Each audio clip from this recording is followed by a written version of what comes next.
ज्योतिराम कोई साधारण देवता नहीं, ये हमारे ही जैसे हम थे ऐसे ही ये थे, ग्रस्त थे। इन्होंने हम जैसे लोगों के लिए, दुखिया लोगों के लिए अपने शरीर को त्याग दिया, अपनी पत्नी को त्याग दिया, अपने घर बार को त्याग दिया, दो छोटे छोटे बच्चे थे उनको त्याग दिया। किसके लिए? लोगों के दुख दूर करने के लिए। ये कथा शुरू होती है जैसलमेर की तरफ से, जहां सोलंकी ढाणी में ठाकुर गोविंद सिंह और उनकी पत्नी माता बीरमदे, जो 12 साल से निसंतान थे और बाबा रामदेव की पूजा करते थे। राजस्थान में रामदेव बाबा का बहुत ज्यादा पर्चा है और सबसे ज्यादा रामदेव की पूजा होती है। बाबा रामदेव को पूछते पूछते उन्हें 12 वर्ष हो चुके थे और उनको कोई संतान नहीं थी।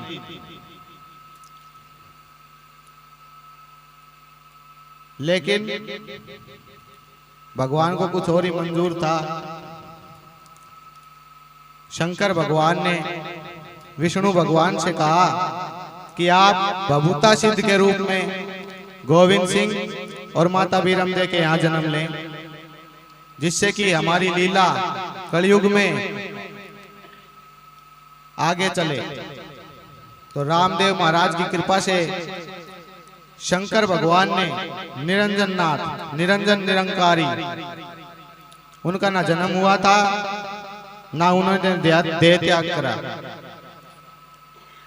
वो सीधा अवतरित हुए थे। शंकर भगवान के गले में जो वासुकी नाग है, उन्हीं का ही रूप बाबा निरंजन नाथ जी है। उनको बाबा शंकर नाथ ने धरती पे उतारा था और वो भिक्षा मांगने के लिए माता बीरमदे के यहाँ गोविंद सिंह के घर यहाँ गई थी। गोविंद सिंह के घर बाबा निरंजन नाथ जी भिक्षा मांगने के लिए जाते हैं और उस समय माता बीरमदे दूध निकाल रही होती है और जैसे ही बाबा अलग जगाते हैं, वो गाय दूध गिरा देती है, बाल्टी का लात मार देती है, जिसके कारणवश माता को गुस्सा आ जाता है और निरंजन बाबा को भला बुरा सुना देती है, जिसकी वजह से बाबा वहां से चुपचाप बिना भिक्षा लिए चले जाते हैं। इधर जब गोविंद सिंह जी के पिताजी को पता चलता है कि मेरे घर से साधु भूखा चला गया और उनको भिक्षा में कुछ भी नहीं दिया, तो वो जाते हैं और उनसे क्षमा याचना करते हैं और अपने ही खेत में धूना लगाने के लिए बोलते हैं। बाबा निरंजन नाथ जी उन्हें क्षमा कर देते हैं और 1 साल की सेवा के बाद गोविंद सिंह को विभूति देते और कहते हैं कि तुझे एक पुत्र प्राप्त होगा, वो पहला पुत्र मुझे चढ़ा देना और उसके बाद में तुम्हें 3 पुत्र और 2 पुत्रियां और होंगी। गोविंद सिंह आज्ञा का पालन करता है, विभूति माता बीरमदे को खिला देता है। 9वें महीने भभूता सिद्ध महाराज पैदा होते हैं। निरंजन नाथ जी उनका नाम भभूता रखवाते हैं, क्योंकि उन्होंने बताया कि ये आगे चल के कलयुग में पूजने वाले देव होंगे और भभूता सिद्ध होकर के लोगों के कष्ट दूर करेगा। लेकिन माँ की ममता ऐसी होती है कि वो अपने बच्चे को किसी से नहीं देना चाहती, और खासकर तो वो जिसकी 12 साल तक कोख सुन्नी हो और फिर संतान हो जाए, वो माँ कैसे दे देगी अपने बच्चे को। तो जब निरंजन महाराज उसको ले जाने के लिए आते हैं तो मना कर देती है, बाबा छोटा है अभी मत ले जाइए, थोड़ा बड़ा हो जाए जब ले जाना। और बड़ा हो जाता है, 5-7 साल का हो जाता है, बाबा फिर आते हैं, फिर माई से कहते हैं माई अब दे दे भभूता को मेरे से। तो माई कहती है अभी बाबा छोट तो है, काके करागो, थोड़ा दिन पीछे ले जी। ऐसे ही वर्ष बीत जाते हैं, भभूता महाराज 12 वर्ष के हो जाते हैं। निरंजन महाराज से माई साफ मना कर देती है कि नहीं, मैं अपना बच्चा तुमको नहीं दूंगी। बाबा कहते हैं ये तो मेरा है और इसको मैं अपने आप अपने पास बुला लूंगा। माई काली नाडी बियाबान जंगल राजस्थान में बाबा अपने धूने में तपस्या के लिए लीन हो जाते हैं और माता बीरमदे भभूता महाराज को कहती है कि उधर मत जाना काली नाडी की तरफ, उधर सांप हैं, घोड़े हैं, बिच्छू हैं, तुम्हें खा जाएंगे। भेड़ चराने उधर मत जाना, उधर चले गए तो अच्छा नहीं होगा। लेकिन प्रभु की माया, काली नाडी का जंगल भभूता सिद्ध महाराज को मोहित कर देता है और उस जंगल के तरफ भभूता सिद्ध महाराज खींचे चले जाते हैं। जाकर देखते हैं कि साधु महाराज कोई तपस्या में लीन है और उनको उनकी तरफ मोह इतना बढ़ जाता है कि वो महाराज से पूछ बैठते कि आप कौन हो और मेरा आपकी तरफ खिंचाव क्यों हो रहा है। तो निरंजन नाथ जी सारा वृतांत उनको सुना देते हैं। सारा वृतांत सुनने के बाद भभूता महाराज कहते हैं कि अगर ऐसा ही है तो गुरुदेव मैं आप ही का हूं और अभी मुझे अपनी शरण में ले लीजिए। तो निरंजन नाथ जी महाराज पीवना सर्प का रूप धारण करने के बाद में भभूता सिद्ध महाराज के प्राण हरण कर लेते और भभूता सिद्ध महाराज देवलोक को चले जाते हैं। इधर गोविंद सिंह के पिताजी भभूता सिद्ध महाराज के दादाजी को जब ये पता चलता है तो वो उनके शरीर को दाह संस्कार के लिए जाने लगते हैं। तो निरंजन नाथ जी महाराज की आकाशवाणी होती है कि इसको यहीं पे दबा दिया जाए, जलाया ना जाए, क्योंकि ये सिद्ध हो चुका है और ये आगे लोगों के जो है कष्ट दूर करेगा। लेकिन वो कहते हैं कि हमारे हिंदू धर्म में क्या है, दफनाते नहीं, हम तो इनके शरीर को अग्निदान देंगे और वो जबरदस्ती दे देते हैं। फिर से आकाशवाणी होती है कि तुमने हमारी बात को माना नहीं, इसलिए तुम्हारी हर तीसरी पीढ़ी में एक सिद्ध पैदा होगा। ये तो सिद्ध हो ही गए, इनको तो पूजना ही है, लेकिन अब तुमने ऐसा किया, इनके शरीर को दबाया नहीं, अग्निदान दे दिया, तो हर तीसरी पीढ़ी में तुम्हारे यहाँ पर सिद्ध पैदा होगा। जो कि तीसरी पीढ़ी में नखत बनाजी महाराज पूजे जाते हैं, वो भभूता सिद्ध महाराज के भाई के पोते हैं और वो नखत बनाजी महाराज तीसरी पीढ़ी के जो है सिद्ध है, वो देवता बने। आकाशवाणी सत्य हुई। इधर ज्योतिराम जी महाराज बचपन से ही शिव शंकर भगवान की रटना करते थे, उनकी पूजा करते थे, भक्ति करते थे और गाय चराते वक्त ध्यान में बैठ जाया करते थे। गाय अपने आप चर के आ जाया करती थी, वो कभी गए नहीं उनको चराने, वृक्ष के नीचे बैठ के ध्यान मग्न हो जाते थे।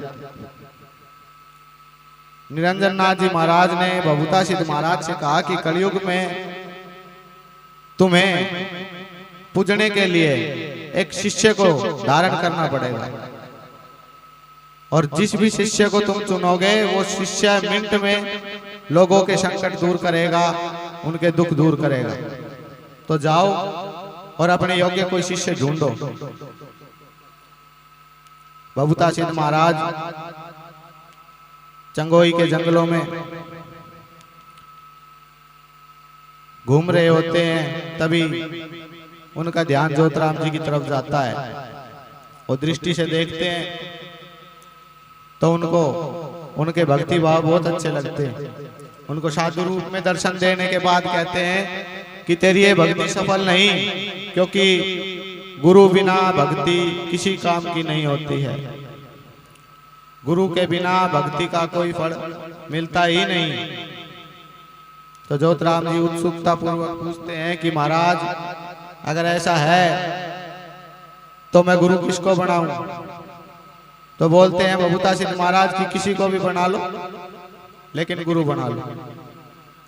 तो कहते हैं कि आप ही मेरे गुरु बन जाइए, पहले अपना परिचय दे दीजिए, फिर मेरे गुरु बन जाइए।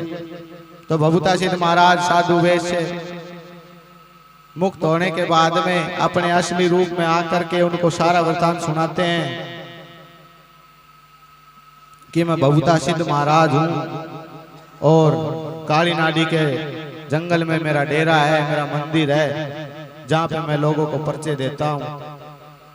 ज्योतिराम जी महाराज उनको अपना गुरु स्वीकार कर लेते हैं। सज्जनों, गुरु बनने के बाद उनको बहुत ज्ञान प्राप्त होता है। ज्योतराम जी को भभुता सिद्ध महाराज से। फिर एक दिन ज्योतराम जी के मन में आता है कि दुनिया बहुत दुखी है, कोई संकट से,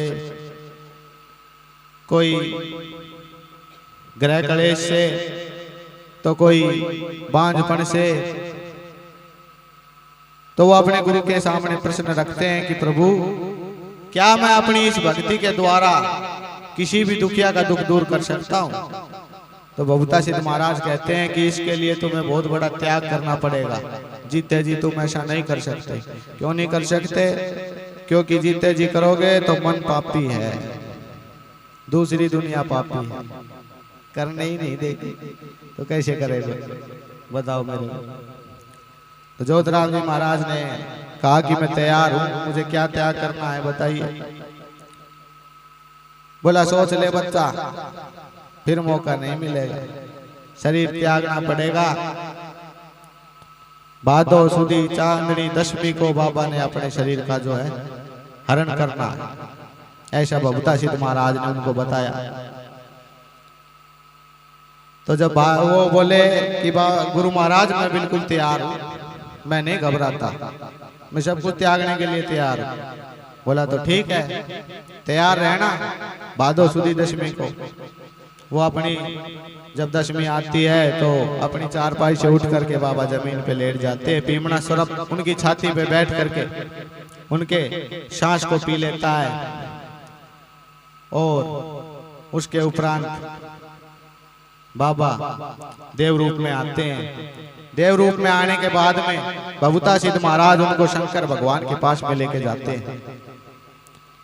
और शंकर भगवान के सामने दंडवत प्रणाम करने के बाद ज्योतराम जी महाराज अपने वही प्रश्न जो कि अपने गुरु महाराज से किए थे शंकर भगवान के सामने रख देते हैं कि हे प्रभु, मेरे गुरु के कहे अनुसार मैंने अपने शरीर का त्याग तो कर दिया है, पर मुझे मार्गदर्शन दिखाइए, मैं कैसे इन दुखिया लोगों का भला करूं, संसार का भला करूं। तो शंकर भगवान कहते हैं कि मैं तुम्हें वरदान देता हूं, कलयुग में तुम मेरे अवतार के रूप में पूजे जाओगे, मेरी पूजा भी तुम्हें ही स्वीकृत हो जाएगी। तो पहला वरदान शंकर भगवान ज्योतराम जी को क्या देते हैं कि तुम किसी भी बांझ की गोद भरोगे उसको संतान प्राप्ति जरूर होगी। कुछ लोगों के मन में भ्रमणा होती है कि बाबा गोद भरे तो छोरा ही दे, छोरी तो दे ही कौन। लेकिन ऐसा नहीं, बाबा को वरदान मिला है कि बांझपन को दूर करता है बाबा। संतान तो भाग्य से ही मिलेगी, लड़की हो या लड़का, ये भाग्य में होते हैं। बाबा का हाथ में कोना और बाबा की गोद में कोना छोरा देना। बाबा बांझपन को दूर करता है, बाबा संतान की प्राप्ति कराता है। दूसरा वरदान बाबा भोलेनाथ ने बाबा ज्योतराम जी महाराज को क्या दिया कि कैसा भी संकट हो, परी पराई, जिन मशान प्रेत, तुम जो भी दुखिया के सर पे तुम्हारा हाथ होगा, तुम्हारी विभूति खाएगा, उसका संकट स्वतः ही चला जाएगा। दूसरा वरदान शंकर भगवान ने उनको यही दिया। तीसरा वरदान कि कलयुग में सबसे तीव्र गति से कार्य करने वाले देवता तुम कहलाओगे। चारों कूट में तुम्हारी पूजा होगी, चारों कोने में तुम्हारा डंका बजेगा और सबसे जल्दी तुम प्रसिद्ध हो जाओगे। और ये हकीकत है, ज्योतराम जी महाराज को शरीर त्यागे हुए ज्यादा समय नहीं हुआ और उनके नाम की चर्चा आज देश के कोने कोने में। चौथा वरदान ज्योतराम जी ने शंकर भगवान से स्वयं मांगा था। शंकर भगवान ने चौथा वरदान अपनी इच्छा से नहीं दिया। वो क्या वरदान था कि ज्योतराम जी महाराज के मन में शंका पैदा हुई कि प्रभु, ये वरदान तो आपने मेरे से दे दिए, लेकिन कोई साधु, कोई तांत्रिक, कोई शेवड़ा मुझे अपने काबू में करके मुझसे गलत भी तो करवा सकता है। मैं तो देवबंधन में आ जाऊंगा, वचनों में आ जाऊंगा। फिर तो मुझे गलत भी करना पड़ेगा। तो शंकर भगवान ने फिर कहा कि ठीक है, चलो मैं तुम्हें एक वरदान और देता हूं। कोई भी तांत्रिक, शेवड़ा या साधु या अघोरी, कोई भी पूजा करने वाला तुम्हें अपने बंधन में नहीं रख सकता है। तुम उनके बंधनों से मुक्त हो जाओगे, तुम्हें कोई भी नहीं बांध सकता। ये चौथा वरदान इस प्रकार बाबा को मिला। ये 4 वरदान के साथ में भोलेनाथ ने उनको वरदान देने के बाद में देव रूप का दिया, पितृ योनि का राजा घोषित किया। देश पितृ रूप में बाबा आज पूजते हैं। बाबा को देश पितृ बोला जाता है। पूरे भारत के पितरों के राजा हैं बाबा जोतरा। इसलिए इनके दरबार में आने के बाद में सभी के पितृ ठीक हो जाते हैं, सही कार्य करने लगते हैं। किसी के पितृ भटक जाएं, जोतराम के पास में आ जाना, इसके नाम की 2 अगरबत्ती लगा के देख। सबसे पहले पितृ कृपा कराता है ये घर पे, सबसे पहले सुख शांति देता है, क्योंकि सुख शांति के बिना कुछ नहीं। ये तो बाबा की कथा हो गई। अब बाबा को पूजने की विधि बताता हूँ आप लोगों को। शायद कुछ को पता है, कुछ को नहीं पता। जोतराम जी एक ऐसे देवता हैं, इनका नेम और टेम सबसे जरूरी है। नियमित रूप से, नियम से रोज इनके नाम की 2 अगरबत्ती लगाइए। रोज इनके नाम की 1 चुटकी भभूति खाइए, परिवार को दीजिए। रोज 1 लोटे में 3 चुटकी डाल के अपने घर में छींटे दीजिए। रोज नियम से कीजिए, रोज इनको रटिए। जय श्री जोतराम, जय बाबा जोतराम। इसका कोई मंत्र नहीं है बाबा का। सबसे बड़ी बात साधी भक्ति है इसकी और साधी सेवा है। कोई कह दे, कोई भटका दे, बोलो बाबा को वो मंत्र है, जब आओगे बाबू ना। ये देवता ऐसा है ही नहीं कि इसकी कोई साधना बनी हो। इसको तो साधे मन से जो पूज लेता है उसके साथ हो जाता है। जोतराम जी एक बात कहता है, मेरे को पल पल याद रखो, मैं तुम्हारे पग पग साथ रहूंगा, जहां याद करोगे खड़ा पाऊंगा। नियम से पूजो, टेम से पूजो।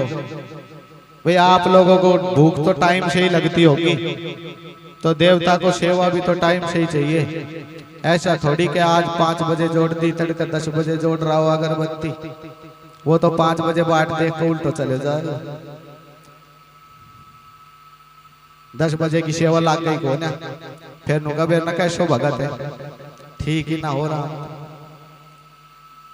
भगत क्या करेगा? भगत रास्ता दिखा सकता है, भगत बता सकता है कि ये बाबा की ऐसी सेवा होगी, ये बभूति खाइए। आपको झाड़ा लगा देंगे, झाड़ा लगा सकते हैं, बभूति दे सकते हैं। इसकी बभूति में शक्ति है, भगत में शक्ति नहीं होती, भक्ति में शक्ति होती है। भगत को कुछ नहीं पता, हाँ भक्ति कर ली, देवता शीश पे आ जाता है, इसलिए ये गद्दी दे दी जाती है। ना माने कौन बूझ जाए? नहीं, रास्ता ही तो बता सकते हैं हम भी आप जैसे मनुष्य ही हैं, और भगत के दुख ना होवे। सबसे बड़ी विडंबना लोगों में ये होती है कि भगवान हम आपको पूजते हैं और हमको फिर भी दुख है, ऐसा क्यों हो रहा है? भगवान की सेवा करने के बाद में आपको जो दुख प्राप्त होते हैं वो आपके भाग्य से कम होते हैं। जितने आपके भाग्य में लिखे होते हैं उससे कम आपको प्राप्त होते हैं। जब हम भगवान की शरण में जाते हैं, नियमित रूप से किसी का बुरा नहीं सोचते, बाबा की नेम टेम से सेवा करते हैं, सब कुछ इसके ऊपर छोड़ देते हैं, इसकी बभूति खाते हैं, तो जोतराम इतना फर्क कर देता है कि जहां तुम्हारा पैर कटना होगा वहां गुट्ठा फूट के रह जाएगा तुम्हारा।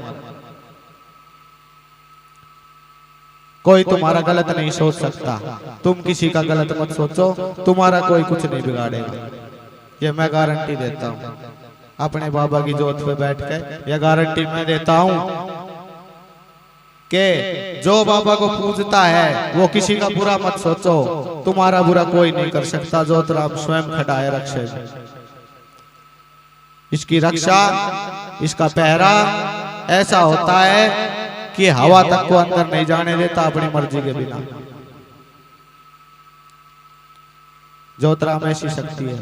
इसकी महिमा को आज तक बड़े बड़े साधु संत नहीं समझ पाए, इसकी माया को आज तक बड़े बड़े साधु संत नहीं समझ पाए, क्योंकि ये भोग का भूखा है ही नहीं।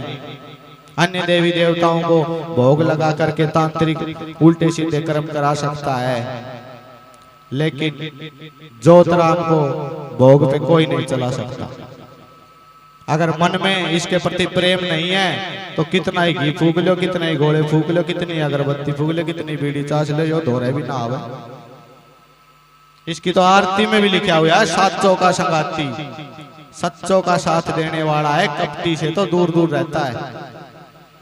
इसकी आरती में भी है, इसकी आरती सुनना आप, इसकी आरती में भी लिखा हुआ है कि ये एक ऐसा देव है जो कपटी जन से बहुत दूर रहता है और साचों का सतत पे रहने वाले इंसान का साथ देता है। चादर ताड़ लेता, भरी महफिल में बचा के ले आएगा अगर आप निर्दोष हो तो। कोई आपको मारने वाला, कोई आपको बदनाम करने वाला नहीं। मेरा खुद का आजमाया होगा, इसलिए छाती ठोक के कह सकते। ज्योतिराम एक ऐसे देवता है जिनको आप अपने घर का बड़ा बुजुर्ग मान के चलोगे, इनको अपना पिता, दादा, परदादा, जो भी कुछ आप इनको अपने भाव से मान के चलोगे तो भाव से पूजने वाले देवता है, भाव से ही रजू होते हैं और भाव से ही प्रसन्न हो जाते हैं। इनको भोग की आवश्यकता नहीं, इसलिए ये अपनी सेवा में 2 अगरबत्ती ही बताते हैं। सादी भक्ति है, 2 अगरबत्ती लगानी। कलयुग में इनका अवतार क्यों हुआ? क्योंकि कलयुग में मनुष्य के पास समय ही नहीं है विधि विधान से पूजा करने के। और जो सात्विक, जो हमारे सतयुग के देवता हैं, द्वापर के जो देवता हैं, उनको उनके तो बहुत ज्यादा नियम है। लड्डू गोपाल सब लिया हुआ, लड्डू गोपाल को नियम का ही नन्ना बेरो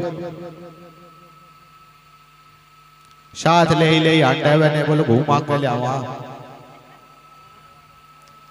बोलो चल बाबा तुम घुमा लिया खेत में। कितना मनुष्य टकरावे, अशुद्ध रूप में रवे, वो एक मूर्ति तो है, उसमें प्रभु की प्राण प्रतिष्ठा तो हो जाती है, वो मंदिर में शोभा देती है, आपकी कांख में, आपकी डलिया में, साथ में शोभा नहीं देती, क्योंकि मनुष्य शरीर हमेशा मैला रहता है। आप किस किस को शुद्ध करते घूमोगे?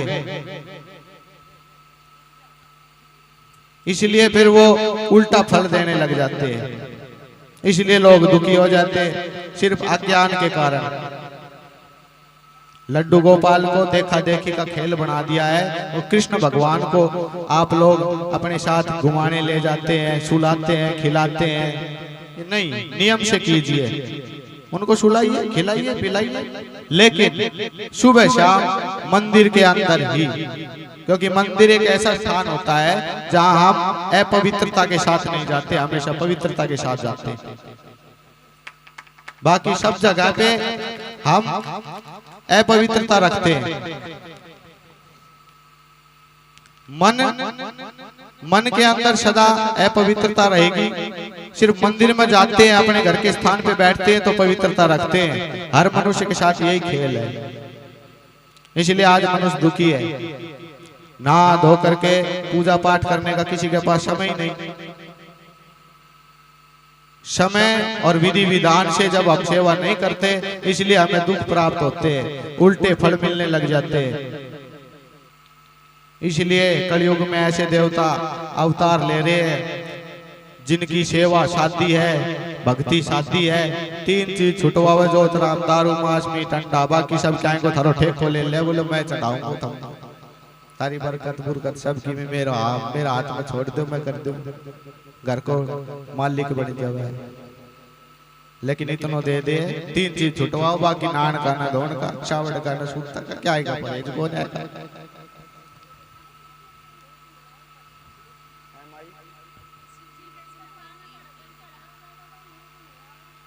सबसे पहले शिव जी के जो धारी बनी होती है चौगर्दू, उस धारी पे डलता है।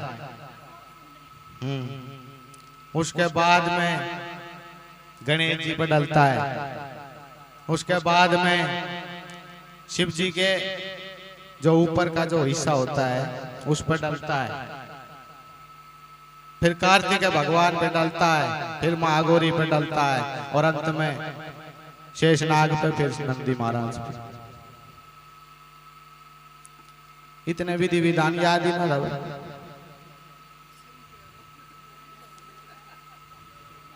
इसलिए तो रामायण में कहा गया है कलयुग केवल नाम आधारा, जपत जपत से उतरू पारा। भगवान का जाप ही कर ले करो, कहीं को बुरो मत सोचा करो, दान धर्म कर लिया करो। पक्षिया ने जानवरा ने पेट भर के उन्हें कुछ 2-4 रोटी दे दिया करो, यही भक्ति है माई।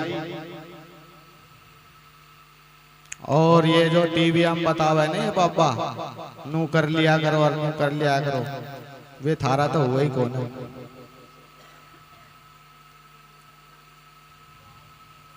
ये करण का है ही कौन है। अपना पितरा ने मान लियो अच्छी तरह। सबसे पहला भगवान पित्र होता है। पित्र के बिना ना घर में बरकत होती, ना शादी होती, ना संतान होती है। पित्र हमारे खून हैं, जिनके वजह से, जिनकी कृपा से हम पैदा हुए। सारो बोल वालो पितरा को ही है, पितरा के बिना कुछ कौन है। अगर पित्र कौन है तो चाहे कितनी बड़ी शक्ति न पूज लियो, विष्णु भी तुम्हारा भले में नहीं आ सकता, ना तुम्हारे घर में प्रवेश कर सकता है, ना तुम पर कृपा कर सकता है। साक्षात श्री हरि भी अगर पित्र नाराज है तो पहला भगवान माता पिता को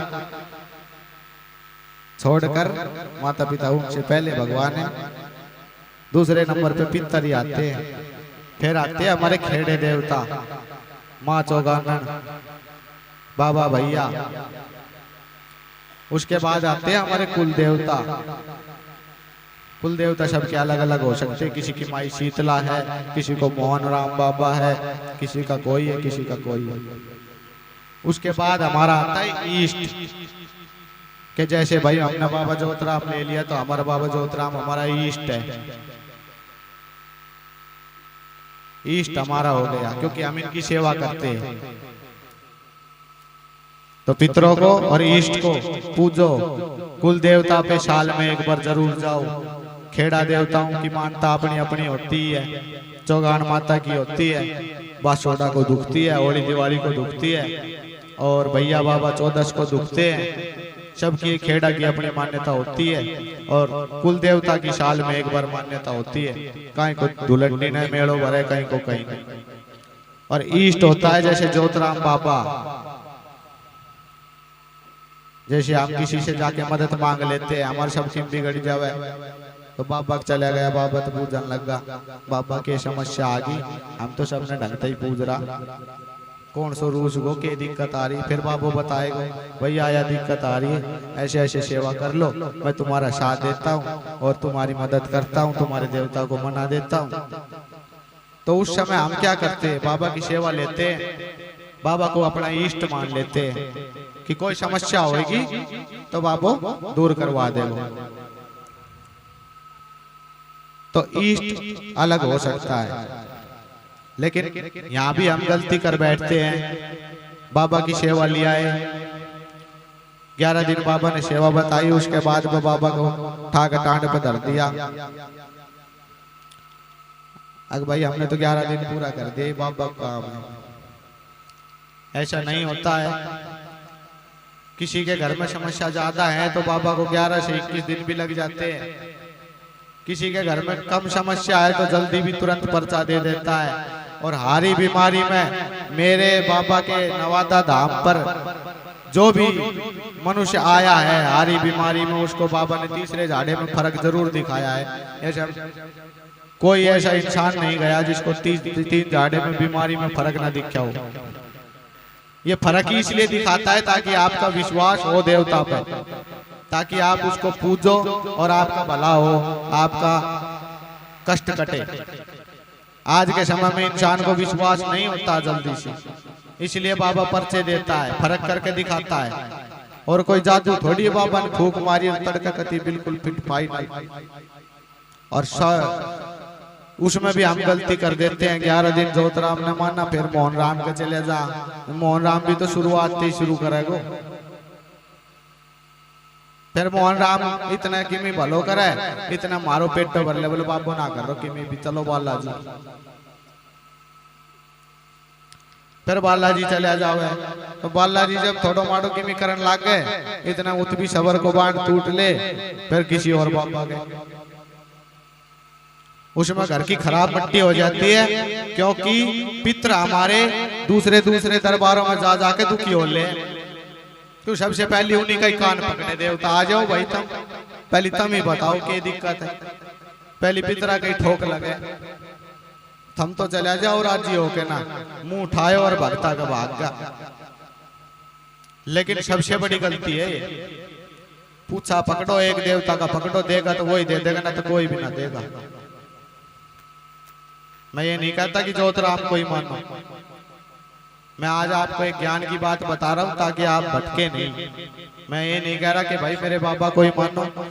आपको जो देवता अच्छा लगता है, जिस देवता ने आपके ऊपर कृपा करी, देवता सभी अच्छे होते हैं। कमी हमारी होती है, हमारी सेवा में होती है, हमारे नेम टेम में होती है, कमी हमारे अंदर होती है। देव कभी गलत नहीं हो सकता, गलत मनुष्य ही हो सकता है, क्योंकि पापी मन हमारा है जन्मों जन्मों तक। देवता का मन है ही नहीं पापी। देवता तो देवता है, जिसका नाम ही देवता हो गया वो तो भला ही करेगा, बुरा कभी करता ही नहीं। हमारे कर्मों का फल देते हैं देवता, हमारी सेवा का फल देते हैं देवता। और अगर हम सेवा ही गलत करते हैं, नियम ही नहीं निभाते हैं, तो उसमें दोष देवता का नहीं, देवता का कोई दोष नहीं पड़ता, दोष हमारा पड़ जाता है हर प्रकार से। किसी भी देव को मानो, एक ही देव को मानो, विधि विधान से सही प्रकार से, जैसे उसके नियम हैं वैसे उसके नियम निभाइए, आपके घर में जरूर फायदा होगा। और पितरों को जरूर पूजिए, बिना पितरों के पूजे कोई देवता फायदा कर ही नहीं सकता। यह हकीकत बात है। जगह जगह मत भटकिए, भटकने से आपका ही घर खराब हो जाएगा, भक्तों का कुछ नहीं जाता। और कोई भगत बतावे को भी नहीं ये बात, मैं तो खुली का ही करूं, मेरा मत आओ, क्यों मैं भीड़ से बहुत डर हूं। मेरे तो निपटाया ही ना जाए, इतना आदमी हार जाऊं मैं तो।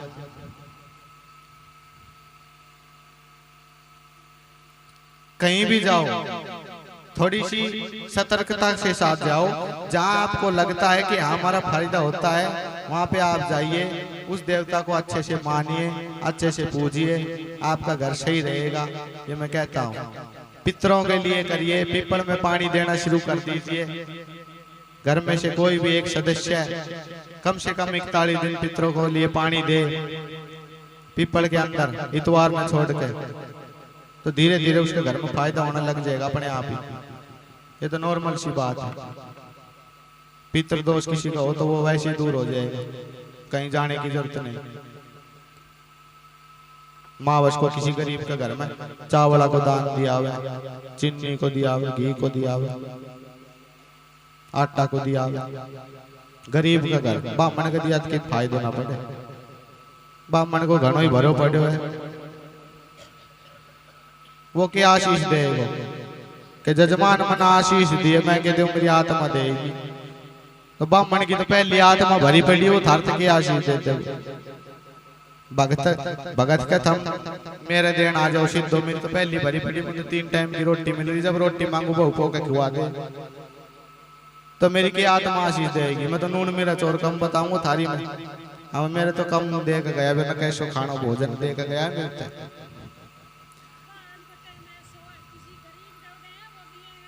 मनुष्य गरीब ही नहीं है आज के समय में, कलयुग में कोई मनुष्य गरीब नहीं है। गरीब वो होता है जो शरीर से अपंग हो, कुछ कर ना सकता हो, अंधा हो, काना हो, लंगड़ा हो, लुल्ला हो, वो गरीब होता है माई।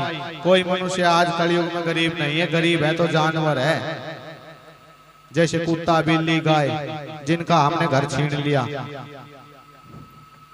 कहीं ना कहीं हम सब इंसानी दोषी हैं उन जानवरों के, उनका हमने घर छीन लिया। स्वार्थ के लिए गाय को पालते हैं, जब दूध देना बंद कर देती है तो गौशाला में भी निकालते, बोलो पैसा लिए नू ही छोड़ दो ना, आग दो।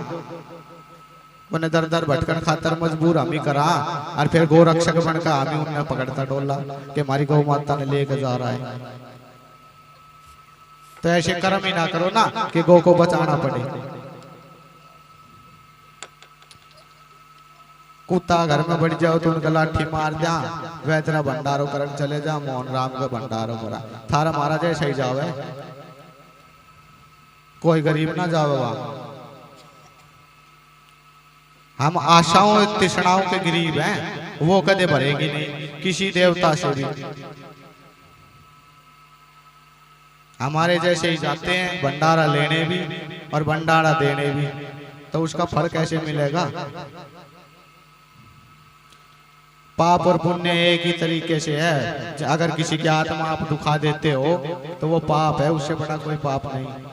और किसी की आत्मा आप भर देते हो, किसी की आत्मा को तृप्त कर देते हो तो वो पुण्य है, उससे बड़ा कोई पुण्य नहीं। बाकी सब कर्म है, और कर्म को तो भोगना ही पड़ेगा, चाहे अच्छे करो चाहे बुरे करो।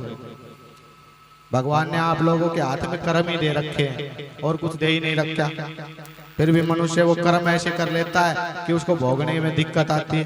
करने में जब दिक्कत नहीं आती तो भोगने में क्यों आती है? करने में हमें कोई दिक्कत नहीं आती, कोई आपत्ति नहीं आती, क्योंकि उस समय हम ये नहीं सोचते ना कि इसका फल क्या होगा। जब मिलता है तो जब दुख होता है कि हाय रे ये मेरे को क्यों हो रहा है, ये ध्यान नहीं जाता कि मैंने क्रिया क्या था और मैं इसलिए भोग रहा हूं। फिर भगवान को गाली देते, भगवान सबका पालन हार, गाली भी खावे और तारो पेट भी पाले।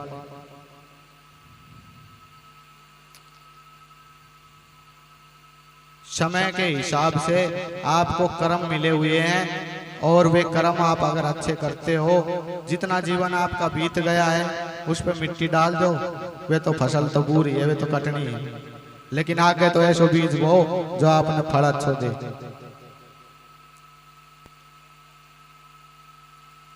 समस्या हमारे अंदर होती है, हम जैसा कर्म करते वैसा हमें भोगना पड़ता है। देवता की शरण में जाने के बाद में इतना फर्क पड़ जाता है कि हम जो अच्छे कर्म उनकी शरण में आने के बाद करते हैं, उनके फल से बुरे फल कट जाते हैं, तो कम होके हमें मिलते हैं। जैसे मैंने बताई थी कि अगर पैर कटना होगा ना तो गुट्ठा के लाग के रह जाओगी, पर माई दुख तो भोगना ही पड़ेगा। कम हो जाता है देवता की शरण में जाने के बाद में।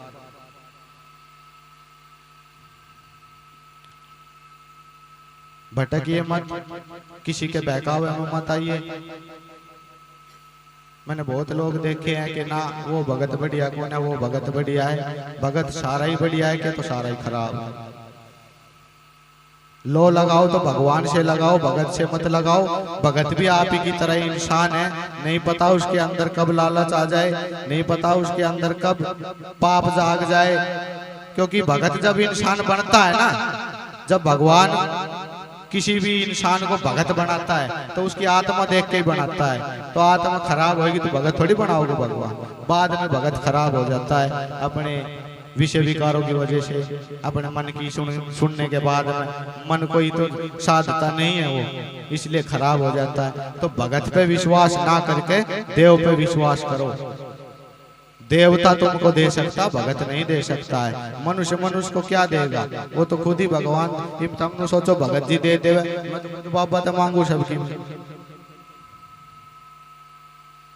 सबसे पहले नंबर पे तो मैं ही रहूं लाइन लगा के, बाबा उन्हें भी दिए। तो भगत कुछ नहीं दे सकता है। इसलिए ये सोचना छोड़ दीजिए कि वो भगत तगड़ा है या वो भगत अच्छा है या वो भगत अच्छा है। समय की लाठी है, जिसको समय रहे वो भगत तगड़ो दिखे है। मेन चीज यह है, जिसकी भक्ति सच्ची है उसकी भक्ति की शक्ति देखने को मिलती है, चमत्कार देखने को मिलते हैं। किसी भगत के बहकावे में बिल्कुल ना आए। देवता को पूजे, देवता आपसे कभी पैसे नहीं मांगेगा, देवता आपसे कभी भी बड़ी वस्तुएं नहीं मांगेगा। देवता आपके भोग का भूखा है। अगर आप 2 रोटी खुद खाते हो, जैसी खाते हो वैसी बाबा का भोग लगाओ। अन्य जो भी आप देव देवता को पूछते हो उसको भोग लगाइए, वो स्वीकार करेंगे। वो कभी ये नहीं कहते कि ना मन तो रसमलाई चाहिए जब भी तेरे काम करूंगा, मन तो बकरो चाहिए, मन मुर्गो चाहिए जब भी तेरे काम करूंगा। ऐसा कोई देवी देवता नहीं है, ये सच्चाई है। ये भक्तों ने बना रखे है कि मेरा मुर्गो चढ़ा जा, मुर्गा की नाड़ी नाड़ बाबा चढ़ा दे, आप सारन खा जावे। नाड़ी नाड़ में बाबू काम करते देवता। अगर तुमने बलि देनी है ना तो अपनी आंगली को काट कर छिट्टा लगा दो, कोई भैरू काली को भगत होए तो पतो चाल जाओगे, पतो ही चाल जाओगे। जे सच्चा मंत्र लगाए तो ठीक है ना, बेमंत्र लगाए होगे तो सारा खून न झलट देसी पी जाओगी काली। तो इस भ्रम में ना रहे। जय भी देवी देवता ना आप मानो, उसने मानो, लेकिन भ्रम में ना पड़ो। आंख मूंद के किसी भी भगत पे विश्वास ना करो, ठीक है। आप लोग जाते हो जाइए, लेकिन आपको 21 दिन के अंदर अंदर अगर 19-20 फर्क दिखता है तो उस भगत के पास जाओ, नहीं दिखता है तो मत जाओ। कोई भगवान कोई देवता पैसे नहीं मांगता है। हाँ, ये जरूर कह देगा कि ये चीज किसी जानवर को चरा दो, ये चीज किसी, ये उपाय होते हैं आपके ऊपर पड़ी हुई विपदा के, लेकिन भगवान को नहीं चाहिए। जिसने शरीर ही त्याग दिया, जिसके पास शरीर ही नहीं है, वो क्या आपकी माया का भूखा होगा या क्या आपके किसी दान पुण्य का भूखा होगा? वो सिर्फ भाव का भूखा होता है। भाव से पूजिए, वो भाव का ही भूखा रहेगा।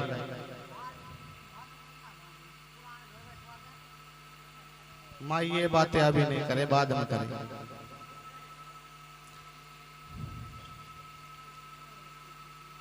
मैं चाहता हूं कि आप लोग भटके नहीं, आप लोग के पास इतना ज्ञान हो कम से कम कि आप लोग अपना अच्छा बुरा समझ सके। जोड़ी गांव से एक आए थे मेरे पास, सेवक हैं वो बाबा के। शाना सेवड़ा के जाके न 2 करोड़ को कर्जो कर लियो। कितने तार है वो?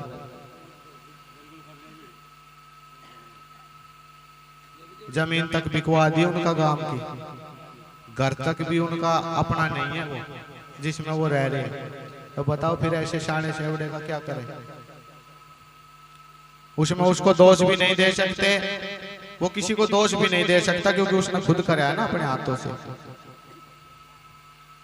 बहकावे में आ गया, चाहे किसी भी प्रकार से आ गया। सेवा होती है देवता की, घर से होती है। फायदा करेगा तो घर से ही कर देगा, जमीन बिकवा के बाबो कोई फायदा थोड़ी करेगा। देवता तो बढ़ाएगा घटाएगा कभी नहीं, ये याद रखना। देवता हमेशा बढ़ाता है अपने बच्चों को, कभी घटाता नहीं है। विश्वास भगवान पे कीजिए, भक्तों पे मत कीजिए। मैं खुद भगत होकर यह बात कह रहा हूँ, मेरे पर विश्वास मत करियो। आज तो मैं ठीक ठाक हूँ, कल न कि मैं आज जावे लालच मेरे माई गारंटी थोड़ी, गारंटी नहीं होती। इंसान का मन कब पलट जाए, कब पलटी मार जाए। इसलिए रोज इसको समझाना पड़ता है कि तेरा लक्ष्य सिर्फ भगवान की भक्ति करना है, तेरा लक्ष्य विषय विकारों में फंसना नहीं है। हम रोज समझाते हैं इसको, फिर भी 24 घंटा कमाए 2-4 बरते ओढ़ो सोच ही जाया करें। अपनी बताऊंगा 24 घंटा में 2-4 बार स्वार्थ का काम सोच जाया करें, तो फिर इसको समझाना पड़ता है ना भाई ऐसा कौन। तो ऐसा नहीं है, कोई भी इंसान कभी भी सुधर सकता है और कभी भी खराब हो सकता है, ये बात याद रखना। मन ऐसा ही है, मन की प्रवृत्ति ऐसी है, चंचल प्रवृत्ति का है। ये जन्मों जन्मों से पाप करता आ रहा है, एकदम से थोड़ी सुधर जाएगा।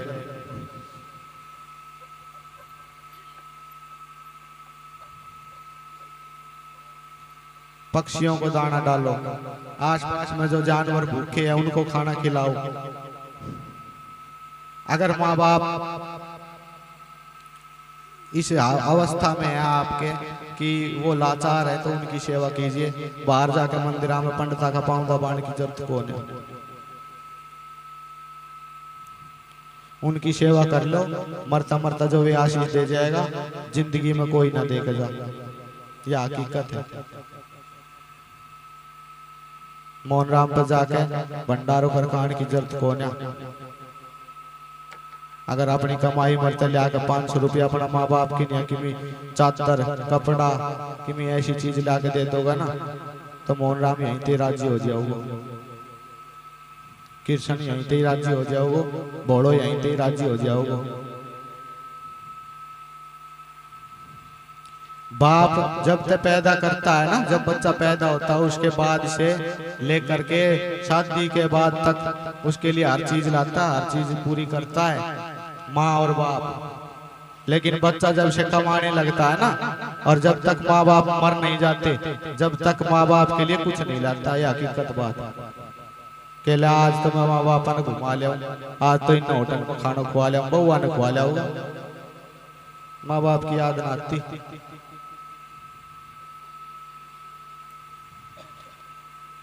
अगर उनको दे दिया जाए ना थोड़ा समय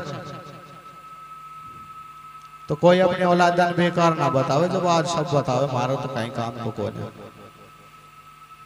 हकीकत बात इसी कारण तो कह वे जब माँ बाप की आत्मा तृप्त हो जाएगी ना तो आपको कोई बाहर कितने ही लोग गलत बता दे, माँ बाप कभी नहीं बताएंगे।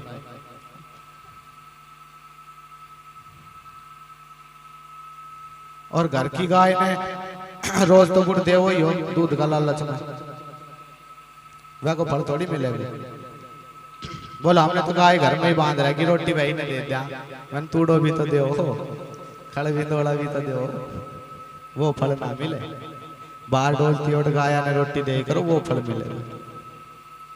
घर की गाय ने तो दोनों टाइम भरपेट खाना मिल रहा है और वह भरपेट खाता दूध भी दे रही, उसको फल मिलेगा ना। उसने एक दे लो चाहे चंगेरी भर के दे दो, उसको फल ना मिले। यही कारण है आज के समय में रोटी काटे पितरा की गाय थे दे दे। बाहर जो गाय चरे करती पहली लोग की बाट में दौड़ा कहीं करने ना था, जंगल में तो चरकाया करती।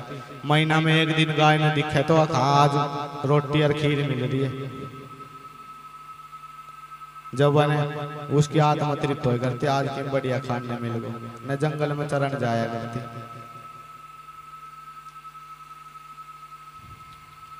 तीन मिनट और ले।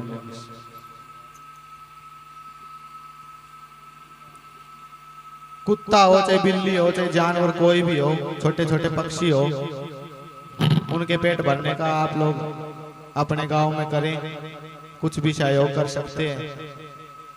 अगर आपने किसी का एक समय में एक टाइम में भी पेट भर दिया तो आप सोचो आपने 100 पुण्यों का जितना एक पुण्य आपने 100 पुण्य करने का जितना फल आपको मिल जाएगा एक ही बार में। एक समय में अगर आप पेट भर दोगे किसी भी जीव का, चाहे छोटी बिल्ली हो चाहे चिड़िया हो। आत्मा हाथी में भी उतनी होती है और चींटी में भी उतनी होती है। आत्मा का कोई आकार नहीं होता है।